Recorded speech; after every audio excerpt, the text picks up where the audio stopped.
of Talk That Talk, and I'm your host, Fallon Stokes. I have a special guest today, LaChina Robinson, a champion for women in broadcasting. Welcome, LaChina. Oh, hey, Fallon. Hey, Tab. So happy to be here. Oh, we're happy to have you. And we also have a special guest host again, Tabitha Turner, joining the podcast. So welcome, Tab. Thanks for joining again. Well, you need to fix the inflection in your voice. Welcome, Tab. She wasn't as excited when she said your name like she was. No, that's true. That's true. Tab, you know, sometimes you're the thorn in my side. I love you, my Aries friend. I love you too, sis. So wait, both of y'all Aries? Yeah. Oh, Lord. That's probably why we fight. Man, but LaChina, so you were born in Boston. I didn't know that. And grew up in Alexandria, Virginia, right? Yeah. I thought you were from Barbados. Me too. Well, my family's from Barbados. So on my mom's side, my grandmother's first generation American. Okay. So my great grandparents were born in Barbados and Jamaica. Okay. My mother lived in Barbados for 10 years. That's why a lot of people think that I'm like actually from there. But she went back to visit quite often in her adult life and ended up marrying my stepdad, David, who's now deceased, who's from Barbados. And she moved there for like 10 years. So I felt like I was from there a little bit, you know? Yeah, like Rihanna's cousin over in Barbados. That's what I'm trying to get, that Rihanna connection. Like, yes, you know, little Fenty hookup, all of that. I know she's doing it big. But I read something about you wanted to be a cheerleader as a kid, but you were 6'4" and then decided to start playing basketball. So you were pretty much a late bloomer in basketball. You started in high school. Oh yeah, I started in like 9th grade, and that's probably why I was not as good of a player as you or Tabitha. But yeah, I wanted to be a cheerleader when I was young. You know, wanted to fit in, wanted to do what the rest of my friends were doing, but my body, my flexibility, my coordination, none of that was cut out for cheerleading. Gotcha. So, you know, I quit, and then basketball I had tried, and it was like, nah, not really. But one day when I was in the 9th grade, this guy, he kept coming to my house. I was 6'4", so he's like, you know, you need to be playing basketball. And he told my mom I could get a free education. Dropped me off at practice and never came back to get me. That was it. Yeah, once parents hear about that scholarship money, you're going to be playing. Yeah. So then, you know, you end up going to Wake Forest where you were all ACC freshman year. And then also left Wake Forest as 3rd all-time in blocks, I think 15th in rebounding. So you had a good career there and then transitioned to working for the ACC for a bit and then eventually got to Georgia Tech. So that's how we became reacquainted. I played against you a couple of seasons, but then you were working with women's basketball. So I got to know you, I think my senior year when you came to Tech. Yeah. We really play against each other, Fallon? I don't think you're that old. See, I stay young. Yes. But no, I got to Tech in 2000. So I think you left Wake Forest in 2002, right? Yeah, so we were there a couple of years. Right. Yeah. So I remember trying to shoot over you, LaChina, in the paint. I do remember the Nisha Butler days with Georgia Tech, like it was yesterday. And I played against Alex. So for sure, I forgot. Yeah, so yeah. Mm-hmm. And then, you know, you started to get your broadcasting legs a bit, working with Richard Muster on the Georgia Tech radio for women's basketball. And then it just transitioned into working for ESPN, becoming an analyst, working for The Dream as an analyst, sideline reporting, doing radio and television for Fox Sports. And now you're huge with the WNBA. You know, you've worked the finals, you worked games, you broadcast for college women's basketball, Final Fours, you've done it all, LaChina. But I know you're an advocate for women, and you also like to speak, go to engagements, symposiums, as well as any type of conference, just to give your knowledge to young women of color. So that's just a little bit about your background. Again, we're happy to have you, but just tell us a little bit. You did start talking about your basketball journey, but tell us a little bit about your journey going to Wake Forest.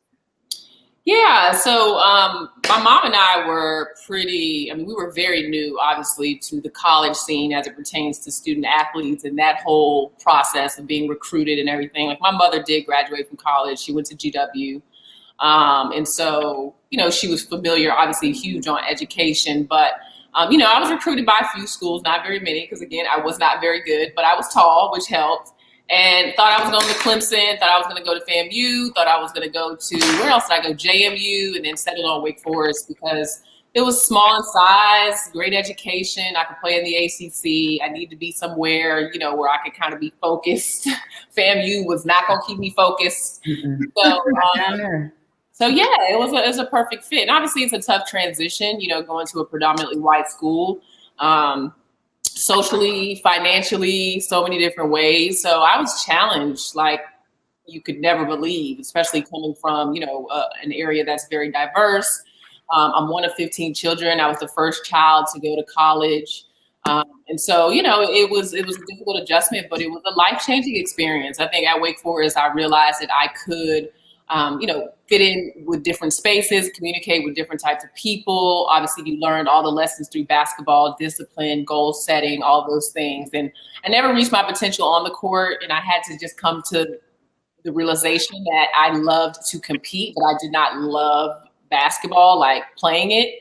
And that, I know it's weird to hear that, but like I wasn't one of those kids that was going to go out at midnight and shoot on my own. Like I'm going to go to practice, I'm going to do what I need to do, and then I'm going to go paint my nails or do something else. Right? So playing wasn't for me, but I definitely loved the game. I loved watching it, loved other aspects of it. So that's kind of been the driving force behind my career.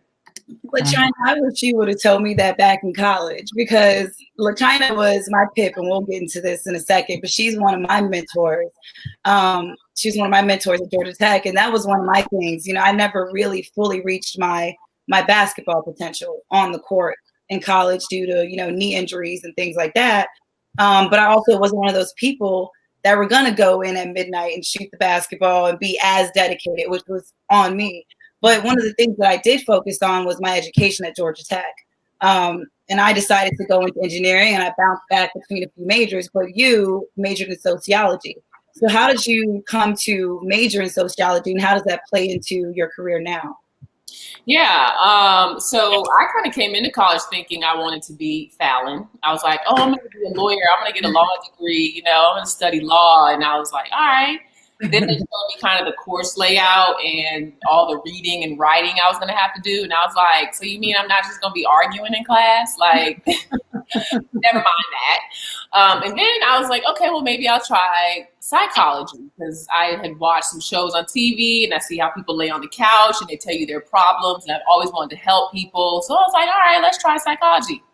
Barely passed the intro class.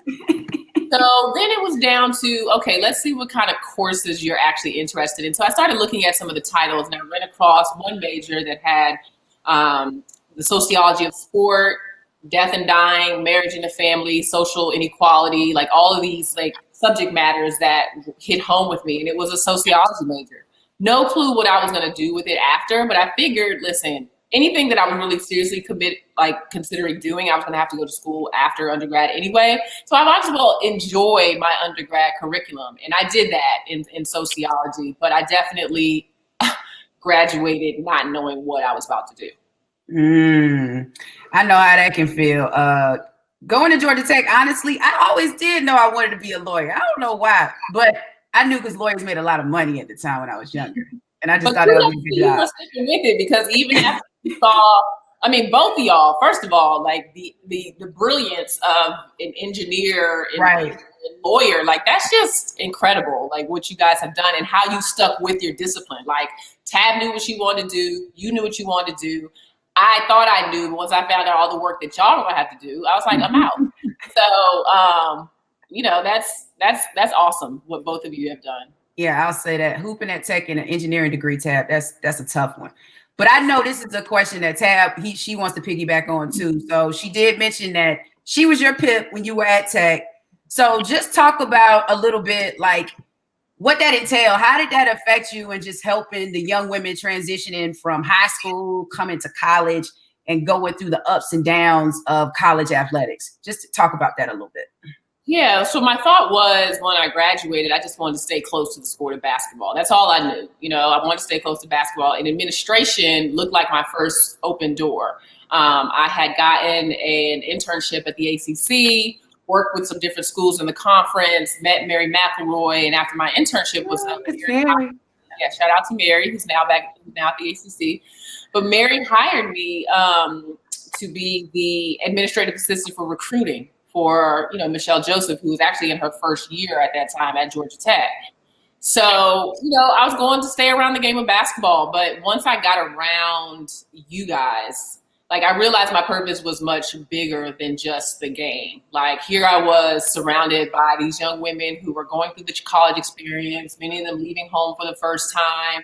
That age between 17, 18, and 21, 22, those are shaky years. And I just found this real fulfillment in being there for you guys. Like, whether it was things going on the court, off the court, I tried to stay away from practice. So if things happened over there, I could be a neutral voice for you when you came back. But just all of the things that I knew that you guys would need, not just as basketball players or as students, but as women, as young Black women. And that continues to be the anchor of what I do even today. Is like, yes, it's basketball. Yes, I may be doing a speaking engagement, but at the end of the day, I'm trying to open doors for more young Black women. I'm trying to give them a visual of what is possible. I am still trying to, mentor when I can through my program, Rising Media Stars, and just other ways. So I feel like you can have a career, but you really also need a purpose. And no matter what the actual action is you're doing, the purpose that grounds you, that fulfills you, is the thing that will wake you up every day. And for me, it's been, what can I do for women and what can I do for young women of color? And I can vouch for that, because to this day, I mean, you were my PIP when I came to Georgia Tech at 18. I'm 33 and you're still basically my big sister mentor / PIP. Like, you're still helping, because in college, I mean, you would mentor me on man problems with the ex in college, basketball issues. There used to be issues with like classes and sticking with my major at Tech, because the whole theme of Tech is to get out, especially if you're an engineering major, because it's just that hard. And then going through my career as an engineer and a broadcaster, you've been along that same line. Like, me and Fallon both started with radio at Georgia Tech and then moved on ACC. And, I had so much fun and I learned so much with the dream, being the sideline reporter for 2 years with you and Bob. And even to this day, we met for tacos a couple months ago and you were giving me some advice on relationship stuff. So to this very day, LaChina continues to mentor through her program and individually as like my big sister and my friend. So thank you for that.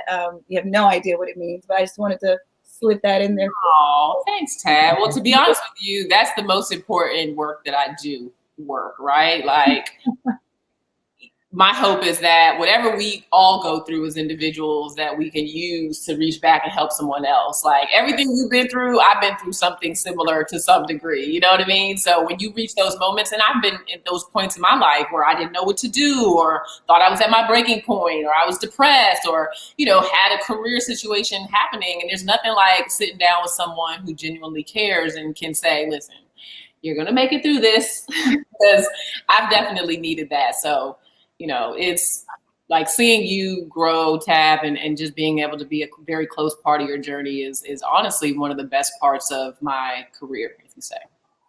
Oh, that's so sweet. And on my podcast, look at it. No, but LaChina, you just like exude this confidence. You always had this swag since I've known you, of just being confident, beautiful, 6'4", and just, really being confident and loving yourself. So just tell us, like, how has that taught you? Or did you always have this swag? Or is it something that you've grown to have as you've grown in adulthood? Well, first of all, no one has ever mentioned the word swag in the same sentence with my name. So I appreciate that. I don't feel that way, like, I feel super clumsy, like I'm silly. I'm very, I don't know. It's great to hear that that's what people see, but I don't always feel that way. I will say that I think the confidence that I have professionally definitely comes from just repetition and, the work that goes into preparation. My thing is always that preparation builds confidence. And anytime I have done my due diligence, done my work, whether it be on myself, doing work, self-care, being intentional about my growth, or it's the work and studying for a game and getting ready for, a matchup or whatever, like, preparation is confidence. You can walk into any situation when you've built the foundation and you've done the work and feel good about, who you are. But finding my voice is still something I'm doing. Like, I'll be honest with y'all. I probably felt 5 years ago, 10 years ago, 15 years ago that I knew who I was and I knew everything. I'm finding a new layer of myself every day. I am finding things I love about myself every day. I'm finding things about myself that I need to work on every day. So to me, it's a process of evolution that just never really ends, but I am enjoying it. And that's the biggest part, is there going to be mistakes, missteps, all of those things, but the confidence comes in knowing that you're on the right path. And for me, that's, grounded in my faith and God, knowing that whether things work out for my good or it's a bad day, that I'm where I'm supposed to be. And so while I appreciate that, it's still very much a journey for me. That topic of self-care has been kind of resonating with women, and Black women especially, during these days. So when you say self-care, what types of things are you referring to? Like, is it spa day? Is it going to get your nails? Like, what kind of self-care things do you do? And what do you suggest for when those moments come when we're feeling overwhelmed, what we should do and how we should feel and who we should reach out to? Yeah, that's a good question, Tab. I mean, what I'm finding is self-care is a full-time job. And I would suggest everything from therapy to, for me, it's like, I like to go get a 2-hour massage every once in a while. But self-care is also what you do with your mind. It's daily forgiveness. It's replenishing yourself, like, allowing yourself to forget about mistakes or past hurts. It's like actually doing that work every day. It's reminding yourself that, you're capable. And, whether that's affirmations or I like to meditate. I've started to do more meditating. I have an app actually that I use that I really like. It's called the Shine app. And it does cost money. I can't even remember how much I paid for it, but it's an excellent app that is, like, especially for women. It's curated for a very diverse group of women. And so I can wake up and listen to an 8 or 7 minute meditation that's about, what was the one that I just listened to? I want to say it was about, empathy, self-empathy, like how we empathize for everyone else, but we often don't have that same empathy for ourselves. Self-care can be making sure you're taking vacations like you're supposed to. It can be, whatever it is you like to do. For me, it was going to church. I really miss going to church. And that's a piece of my self-care that, with the COVID times, I haven't been able to do. And so there's multiple layers when it comes to how to take care of yourself. And you may find different ways every day, every week that you're like, okay, I need to add this, I need to get my prayer closet, because that's self-care for me too.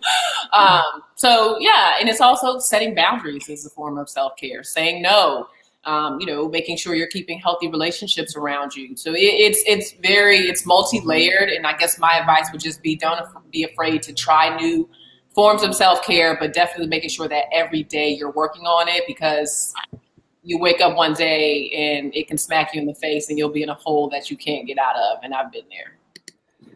Whew, that's some great advice. But just moving on to your Rising Media Stars, you co-founded, and that's been your baby for quite some time, but you've been helping a lot of women, and especially women of color, just transition to see if they're serious and want to pursue a career in broadcasting. So talk a little bit about what your program offers and the work that you've done in the community since you started the program.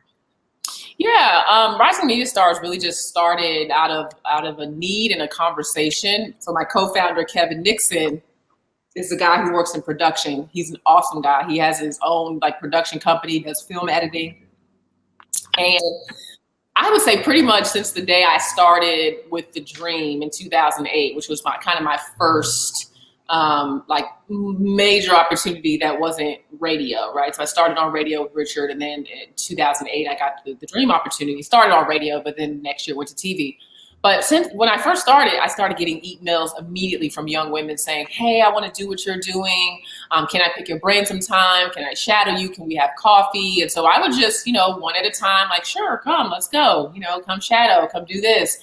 And Kevin at the same time was giving young women opportunities with his production company to come to the Dream Games, and he would record them doing stand-ups, and then they would have film for their reel. And one of the things that I noticed in my transition into broadcasting, which was not traditional at all. Like the number of places, and I'm sure I told both of you this before, that I showed up and they were like, so did you major in broadcasting? And I was like, no. Look, did you major in communications? No. Do you have any experience? No. So, like, you know, in that process of trying to get my foot in the door, I realized that, wow, had I had some had I had some practice opportunities to give someone and say, oh, you know, this is what I did, and I can actually speak on camera and I know what I'm talking about, like, I would have been in a much better place. Right. Instead, I started the YouTube Michelle Joseph show, which if y'all ever have time, please Google it.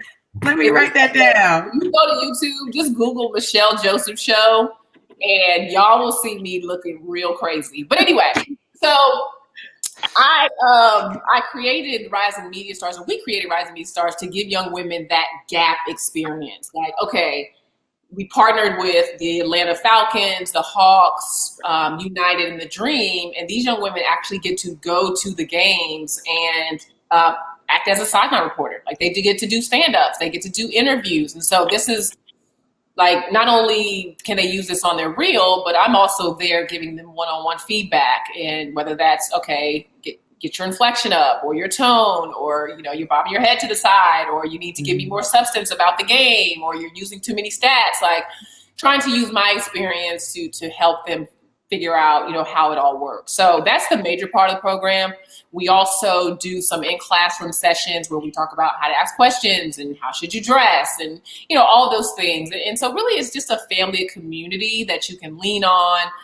The young women in our program, I can't even begin to tell y'all, they are just, we've got some fantastic young women that are smart and driven and determined. And so, yeah, we're in our second class right now. We did have to delay our class this year because of COVID, but our hopes is, even if they don't come out of this and get a job in broadcasting, that they come out of this feeling more confident about their ability to stand in front of anyone and to speak and to be effective, and that they have a sisterhood of women, Black women, women of color that are there for them. And I remember during one of that last season with the Dream that we both were with them, Zora was actually one of your Rising Media Stars students, and she went on to be with the Bucks as their sideline reporter and does an amazing job with them. But I just remember at the same time that you're giving Zora advice, in between my hits, you'd be like, you need to fix it. You need to give me the and I got it. I know. I felt so bad for you and Angel, because I swear, like, you know, I mean, it's just innate in me. Like, you know, I watch you guys and I want you to be better, or, you know, whatever you're doing. So, like, I'm watching you, like, afterwards, like, don't forget to do this. Or, you know, so I'm so sorry. That was like, no, but that's the kind of stuff that we need, because it's going to be hard. And Fallon, we know this too. This is a hard industry to be in and to get into. And with Rising Media Stars, there is an age cutoff, which it needs to be. But for someone like me, who's in their 30s and switching careers and is exploring this option without a communications degree, and this applies to both me and Fallon as well, because Fallon being an attorney, she got into broadcasting. Me being an engineer, got into broadcasting. But it's so hard without that communication degree, like you said, to get in. So what advice do you give older women when it comes to trying to break into this career, and how should they start? Yeah. Well, first, let me just say this. Rising Media Stars only has a minimum age limit. So you have to be 20, but you can be any age over 21. As long as you're legal, then you can be a part of the program. But you're way too advanced for Rising Media Stars. So what I would say is, it's really about consistent networking and consistent, like, pounding down the doors. So, like, once you get a contact of any kind that could get you, whether it's ACC Network or some Fox regional station or whatever, like, have those lists of people, and it's like clockwork. Like, every, you know, month, every 2 months, every 3 months, whatever, you know, it is, or whatever you have to do to kind of stay top of mind. Because broadcasting is weird, where if, like, someone may say in March, oh gosh, yeah, Tab, like, I really want to bring her in and make sure, you know, when our season's over, we have her at the top of our list. If the season's over in September and they've gotten 4-5 more reels since then, they forgot about Tab, right? And so it's really staying top of mind. It's also trying to find ways, like I can't even explain to you guys how intentional it really is. It almost sounds a little bit, when I say it out loud, it's like, okay, am I a stalker? Now, I'm not emailing people every week or even every day, but if I know that someone I've been emailing is getting ready to be down the street at an event and they're speaking on a panel, I'm probably going to show up just so you can see me in person, just so you can meet me, just so we can have another touch point, because it comes down to trust. And whether that's someone that they know trusts you, or they've seen you enough that they can trust you, or they've watched your brand and social media, and they know that if anything happens in women's basketball, like you're going to be on top of it. And so that's somebody we need to have involved. Like those are the kind of things you want people to be saying about you when you're not in the room. Like, oh yeah, I met her at so-and-so. She's great. And she stayed in touch with me. And, oh, I just got her new reel. And, those are the kind of things that, definitely count. But it is a, especially for Black women, it's very different. Let me just say that. It's very, very different for Black women. It's hard to get opportunities. It's hard to make those network connections, especially because it's mostly white men in positions that are hiring. And there's no place for us to really interact with white men, to be honest, because we're not in their friend circles. We're not, on their short list. We're not their old boss's, niece, because their boss wasn't Black. So, right. It's a chain of events. But it just comes back really to a tenacity. And yeah, I spent 2 years of people telling me there's no way you're ever going to be on television anytime soon because you don't even have experience. You've never done this. But when you work on your craft, okay, when I tell you I was on my couch with my phone, practicing my stand-ups and sending them to random people and telling them to tell me if I sound too, high pitched, or, do I look nervous, or, just the practice that goes into it. Like it's a grind. It is. And I would love to say everyone's path is the same, but it's not. Everyone's path is different. But if you have a passion for it and you're willing to work, like really, really grind for it, yeah, things may not still go your way, but you can give yourself every opportunity to reach that goal. And I was not willing to give up on it. I mean, even if I'm sitting right in front of y'all right now at 39 years old, had not yet hit where I wanted to be in broadcasting, I'd probably still be trying, just because that's who I am. No, that's keeping it real. And I think that's great advice for broadcasting and just in life. Like if you are really passionate about anything, it's about the grind and the work. And you're right. Black women, we're going to talk about that a little bit later too. But just in general, like we have to be so much more creative to get our foot in the door for a lot of things, just to be in the conversation for jobs or positions. So I think that's key that you just said that. But moving on, about the WNBA this season. So we're in a pandemic. It's a bubble. It's craziness, madness, but they still had a season, which I think was fantastic. We needed sports this summer. I think I needed it. But it was a decision to go and play, but playing for social injustice and using that platform to send a positive message. So, you had WNBA teams, players taking a stance, wearing fallen women of either police brutality or racial injustice on the back of jerseys. You had Black Lives Matter on the court.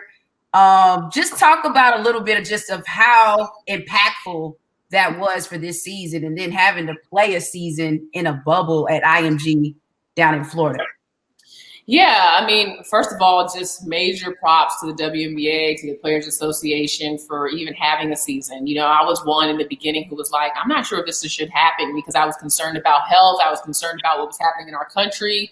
And the WNBA found a way to do it safely with 0 positive coronavirus tests, while, in my opinion, making the biggest statement of any sports team, any professional sports team over the summer in terms of their fight for social justice. I was not in the bubble in Bradenton. I was in another bubble in Connecticut. But, from what the conversations I've had with players and people that were there, it was tough. If you can imagine, being in this place where you can't go anywhere, your family is at home, possibly dealing with COVID, whether that's one family member removed or a friend or something that's happening.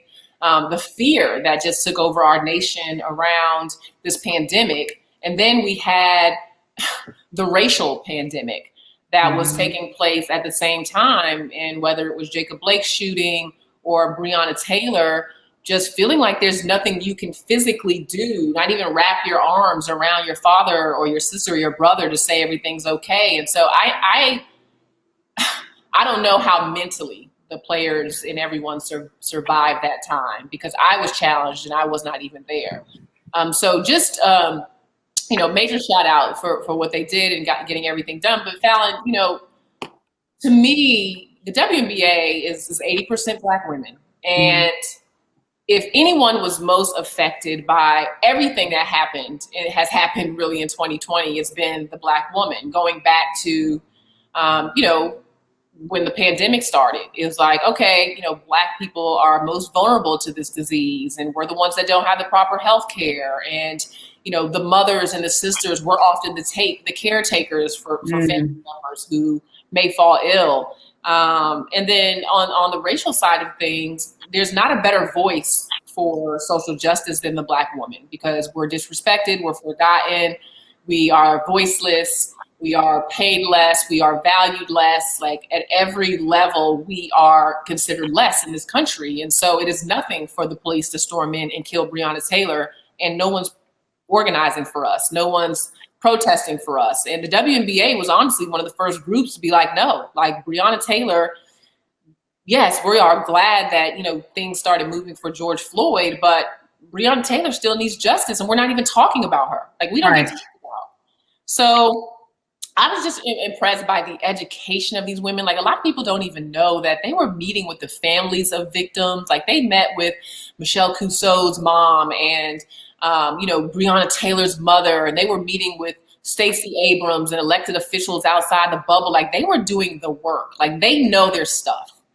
And whether it was Reverend Warnock and meeting with him and really keeping a pulse on what's happening here in Georgia, I'm just amazed with what they were able to do around social justice and how they fearlessly raised awareness. Because as you guys know, everyone could just dismiss Black women. We could just forget about Breonna Taylor. We could forget about the WNBA. But these women, every opportunity they had, made sure that that wasn't going to happen. And I just have probably never been as proud of this league as I was this summer.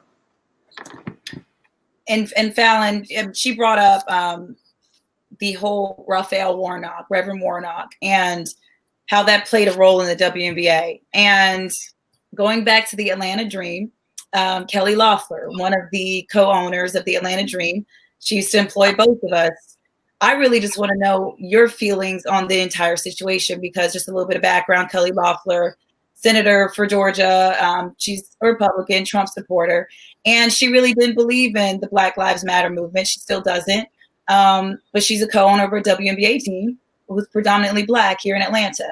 So your feelings, now that we no longer work for the Dream anymore, what are some of your feelings on that situation and the players asking for her to sell her ownership in the team, and even the players wearing the Warnock t-shirts in the bubble? Mm-hmm. Yeah, I was disgusted by Kelly Loeffler's comments, and I still am. Like, honestly, every time I see her, I'm like physically sick. This came out of left field for me, because I watched her hand Stacey Abrams an award at center court at an Atlanta Dream game. Like, she once at least very well pretended to know what the WNBA was about. Now, you can have your own beliefs and whatever you feel. Unfortunately, the racist tone of what she talks about and just everything is very sad. But keep that away from a league that is opposite of everything that you feel passionate about, right? Like, this is just not the place for you. Do that somewhere else. And I think that's the message that the women were sending, was like, okay, that's fine if you don't believe in the Black Lives Matter movement, then move along. Right. And, that's fine. It's just everything that she has talked about has been very divisive. Like, she says that, oh, this is for the unity and this, we're bringing people together. What people? Your people? And so it's almost an embarrassment to the WNBA to have someone associated with the league where her views are not even close to the players on her own team. And I think what the worst part of all this is, she hasn't even been willing to have a conversation with them. Renee Montgomery reached out very early and said, let's talk about this. And she wouldn't even do that. Like, where is your value for Black women? Right.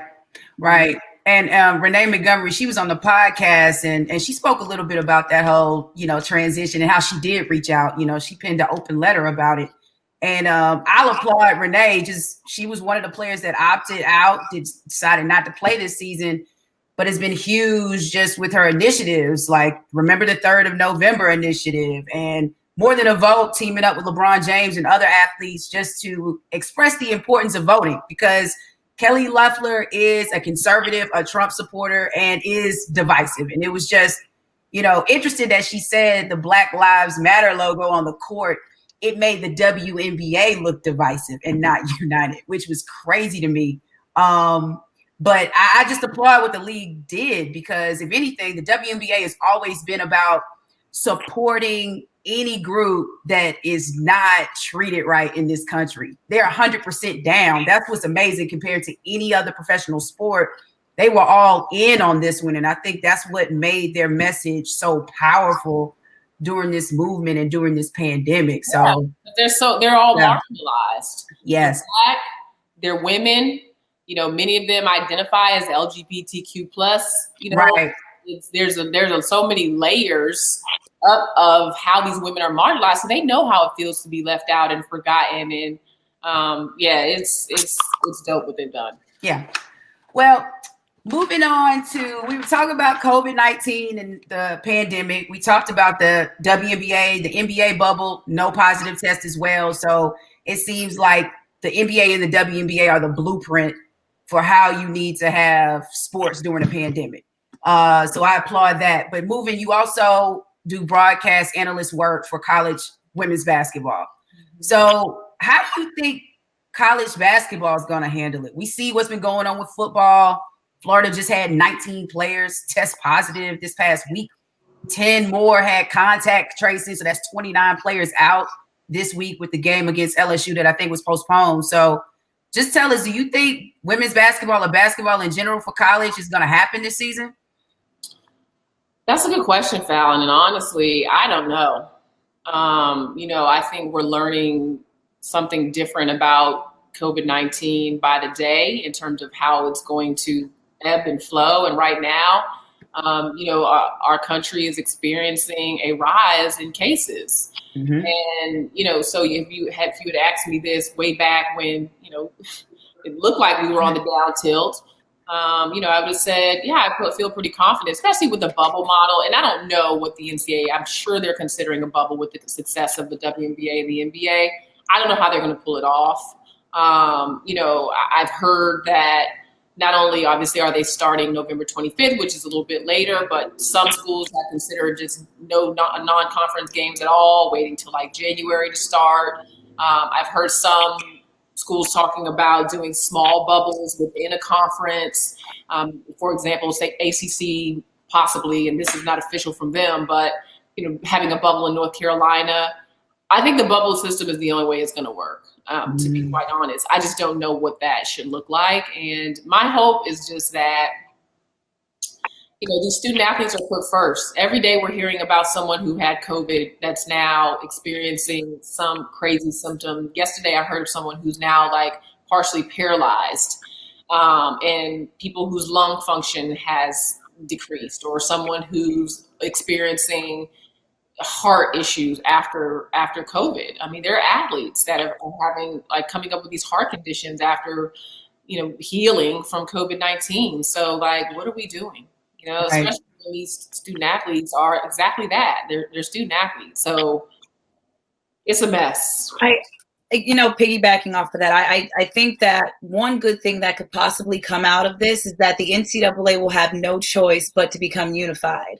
Because you have to find a system that works for everybody, because you've got some college campuses that are online only, some college campuses where students are actually going in to classes. So when you consider a bubble environment, it's like, how do you make that work with students who aren't just online classing it and actually have to go in physically? Like, how can that possibly work? And so the NCAA hasn't really been unified in the past, and all the rules have been different. So I'm excited to see how they're going to, and this isn't really a question, it's just me hypothesizing. I want to know how they're going to handle this. And I really feel like something positive could come out of it as far as them being unified in the way they go forward in the future.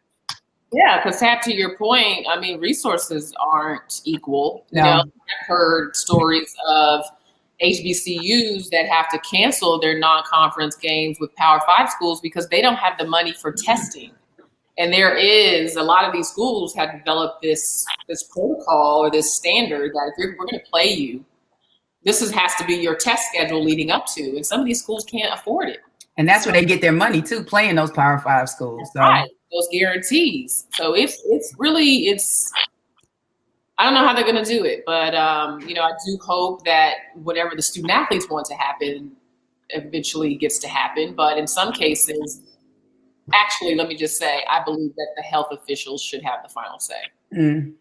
I don't care what they want to do, okay? Because when y'all were 17, 18, 19, 20, 21, y'all thought y'all knew what y'all wanted to do. I'm like, listen, no, okay? Someone's got medical officials with a pandemic have to step in and make the right choice. Right. I mean, I know my mom probably would have pulled me. I remember when it was like a meningitis scare when I was in college. You gonna go get tested now? I was like, whoa. Yeah. Okay. So I can't even imagine being a college athlete during this pandemic. It's crazy. Y'all would have been out. Okay.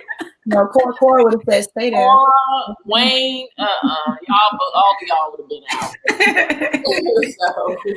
Oh man. So women of color in broadcasting. So you're a woman of color. You know, it was a time probably, I know growing up in the 90s or just not in the 90s, well, kind of, yeah, 80s, 90s.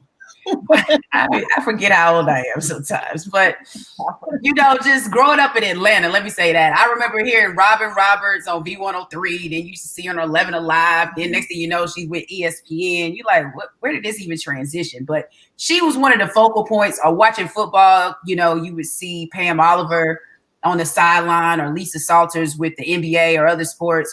And Cheryl Miller, who I forgot about, who was huge. I mean, she used to broadcast NBA games. And I'm like, yo, what happened to Cheryl Miller? You don't see her much anymore doing it. But, you know, it's been a time. Those were the four main ones I remember growing up just seeing on television.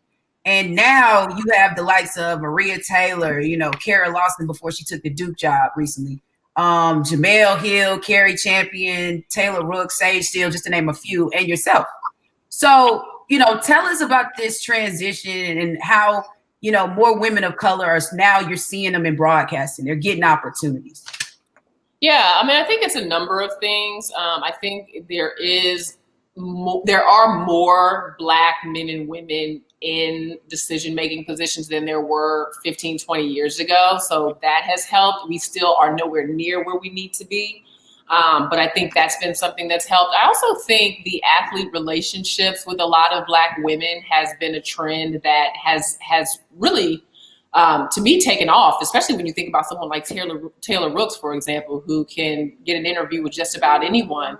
The relationship development and just that kind of, I guess, different cultural dynamic that exists with a lot of you know, Black women and Black athletes has become very apparent because, as you guys know, these days, it's not just about sports, it's about culture, it's about hip hop. It's like the intersection of so many things that Black women are truly experts in, right?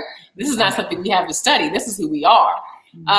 But it still is not where it needs to be. You know, a major shout out to all of those women, because let me tell you, it's hard. Like, it is really hard to be the only Black face in front of the camera and sometimes behind the camera on your whole project, right? Mm-hmm.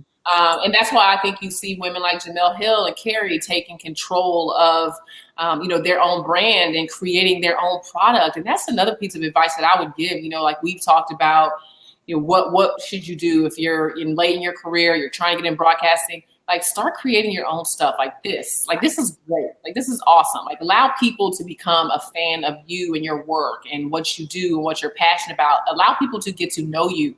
We're not living in a time anymore where you have to wait for someone to call you, for someone to see your face or hear your opinion. Now we have social media where whatever you have an opinion on, you can put it out there, like, on your own. And you know, I think that's how a lot of Black women have also gotten on the radar, as they've created and curated their own content. And, you know, numbers don't lie. You know, people want to hear from them. People want to hear their voices. Athletes want to be on their shows. And so It's definitely shifting, and those women, and I can't even imagine what someone like Robert Roberts or Lisa Salters has had to go through to get to where they are, because it's harder than you can imagine. I mean,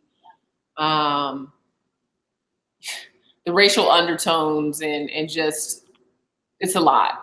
It's a lot.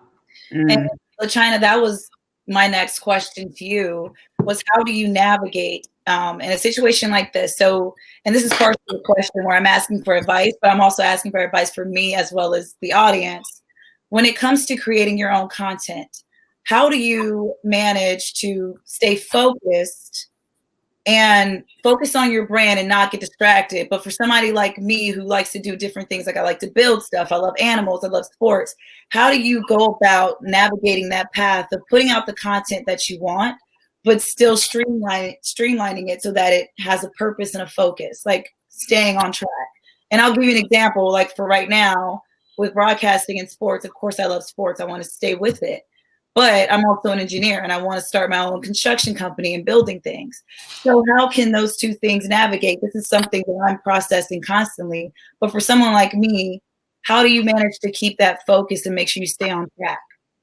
Yeah, I mean, what I love about our, my generation, y'all's generation, is that, our parents were one that said, you get a job, you get a good job with good benefits, and you go to work every day. Mm-hmm. And we're coming up at a time where you don't just have to have one job, but you can have multiple streams of income. You can be interested in a number of things, and you can be an expert in, speaking and broadcasting and building or whatever it is that you want to do.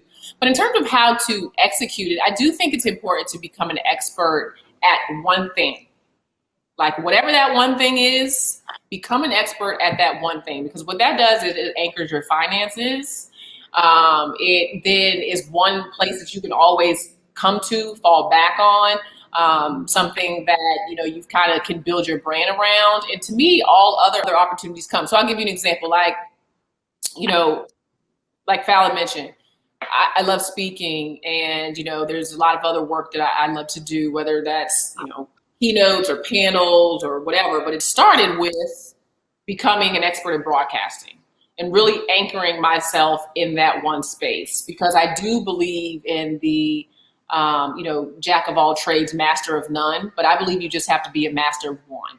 And because in the climate of what we're seeing happening with jobs, and sometimes they're available, sometimes they're not, definitely flaky out here in the broadcasting world in terms of your longevity. So always having something that anchors you, that you can go back to, and maybe it is broadcasting, but just making sure that you have that thing. And what I will say, Tab, is that, having a pulse on what it is that's driving you at the moment. Like, I can't say to you, Tab, you need to spend this many number of hours doing engineering and then spend this many hours doing broadcasting. Your drive and what you're just drawn to is going to tell you where you need to be, period. Like, I used to wake up and could not wait to watch a game or watch an interview back, or I could not wait to send an email out to that next person. It was just natural. Now, yes, some of the things you have to remind yourself and push yourself to do, but if you really, really want to do it, then you will. And that's really how I feel about it. But I do think that you can juggle all of those things. But I am a firm believer in while you're becoming a chef or learning how to, a driving instructor or whatever, you should always have that one thing that you consider home. Where you can make the money to stay stable while you're chasing your other pursuits. That's just my philosophy. You just affirmed what I was thinking. That's some great advice. That's key. So, LaChina, I always like to end the show with the Talk That Talk questions, the triple TQ. So I'm going to ask you 3 questions, and you just give me off the top of your head your response. So, what advice would you give to aspiring broadcast analysts? Advice that I would give to an aspiring broadcast analyst is be your authentic self. That's the only skin you're ever going to be comfortable in. Yeah, that's true. That's good advice. You gotta be comfortable in your own skin. So what effect do you hope rising media stars will have on women of color? I hope we see more women of color in television, in broadcasting, in news, sports broadcasting, whatever it may be. I think it's important right now for us to just really celebrate and see Black women everywhere. I know. Like, we've deserved it. Opportunities, we've earned it, and unfortunately, we've been slighted and cheated. And so I'm just all about bringing up that next generation of women who love themselves, who are confident, that have a sisterhood, that take pride in being a Black woman, that when somebody says, "Are you wearing your hair like that on air?" they say yes, and keep it moving. And so I'm excited about that. That's what wakes me up every day and gets me thinking about rising media stars, is the impact that those women will then have on the world when someone turns on television. They're like, you know what? Black women are dope. Because we are. Exactly. We are. Yes. Yeah. And what is the legacy you want to leave for future generations? The legacy that I want to leave is that I'm just an average girl that worked really hard. Like, when you look at my resume, you're not going to see any NCAA tournament appearances. You're not going to see any gold medals, no championships. I come from a family of 15. My dad didn't even graduate from high school. My story is not one that you're going to pick out in a book and say, okay, she's going to make it. But whatever your story is, if you embrace it and you work hard enough, then you can get to where you want to be. And, that's my hope, that my legacy is that the average girl can make it too. And sometimes when we look out in the world, you say, okay, well, I don't know if I could be this person because they had that or they accomplished that. I pinch myself sometimes when I say I'm sitting next to Rebecca Lobo and she's a Hall of Famer. Like, how did I get here? Yeah. And it's definitely just God's favor. First and foremost, I can't say that enough, because every door that's ever been open for me in broadcasting has been him, definitely not me, because I've had to look up sometime and be like, oh, you did that.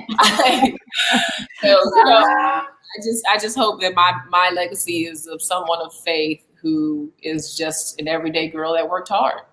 I think that's so key, because you're right. You don't see people like you every day in broadcasting. It's usually the ones who are Hall of Famers or just players who are in broadcasting for sports, or the ones who played a long time. So it's refreshing. Or those broadcast makers that we didn't end up. Yeah, communications. I was like, nah. I have nothing on the checklist, but I'm still making, even without all of that. Like, that's what I hope the legacy is. That's awesome. Well, I am so happy you were able to come on the show. I asked you, you accepted. I was like, great, I got LaChina.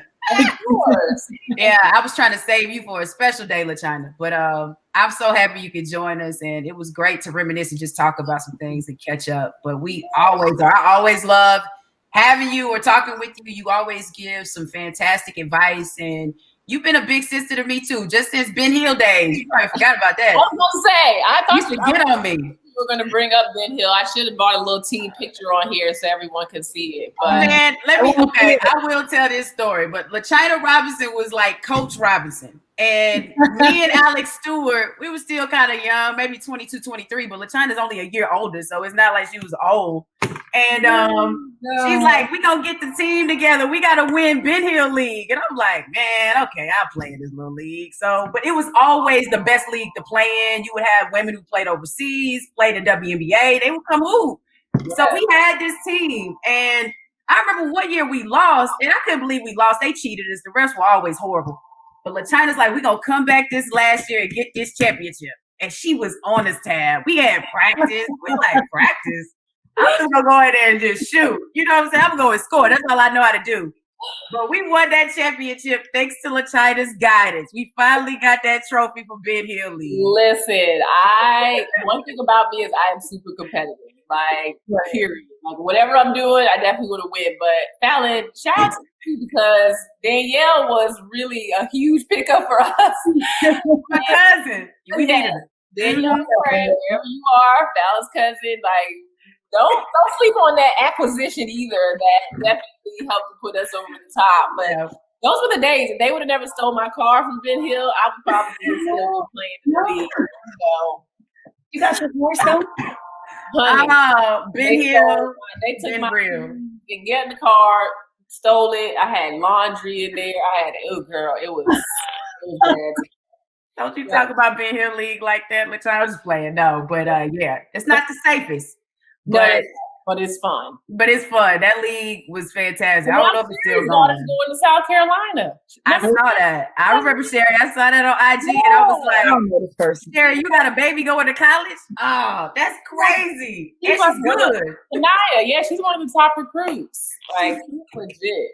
But I'm not surprised. Her parents were good. I mean, they can hoop. I was gonna say, Chico's tall. Sherry was a really good player. But I do want to say to you guys, like, I know you kind of feel like you're in the grind of this broadcasting thing, but there are young girls looking up to y'all too, like saying, hey, Fallon's doing the radio, or, you know, we see Tab covering, Lord, Tab is the most versatile. Lacrosse? Like, seriously, like, legit, what you guys are doing is great, and the way you continue to go after your dreams, whether it's there or engineering or law, like y'all are so dope, and I'm so proud of both of you and everything you're doing. And you know, I'm here if you ever need help or need anything. I appreciate that, LaChina. I appreciate it. Thank you. And yeah, you're definitely seriously dope, because you combined your attorney stuff that you do on TV with Court TV, and you still do that. So we didn't mention that, but Fallon has already merged those two, and I'm very proud of you as well. So. Yes, Fallon. It's a grind. I'm trying to get in where I can fit in. That's all you can do. I love it. I need to check out some of those Court TV clips. Sometimes they can be interesting. It'll be some crazies on there with me, and I'm like, you know, you want to go hard. They want you to go hard sometimes, but it just depends on the climate, because you don't want to look too crazy on national TV. I don't realize how many people watch Court TV. You know, since it came back, they watch it. It's a huge following. Those cases are crazy. Mm-hmm. That's awesome. That's dope, man. I need to check you out. Well, again, LaChina, thanks for joining the show, and we'll have you back anytime. Tab, you know you're always welcome. Thanks again for co-hosting with me. Of course, guys. All right. Happy Saturday. See y'all later. All right. Well, that's episode 15 of Talk That Talk with Fallon Stokes, your host. You know, we coming back with the trend. It's been about a week. We took a week off, but this is episode 15. So I hope you enjoyed this interview we had with LaChina Robinson and co-host this week, special co-host Tabitha Turner. But we want to continue the trend like we do every week. And I'm always shouting out a Black business. This week, the Black business I'm shouting out is Dream Catchers ENT.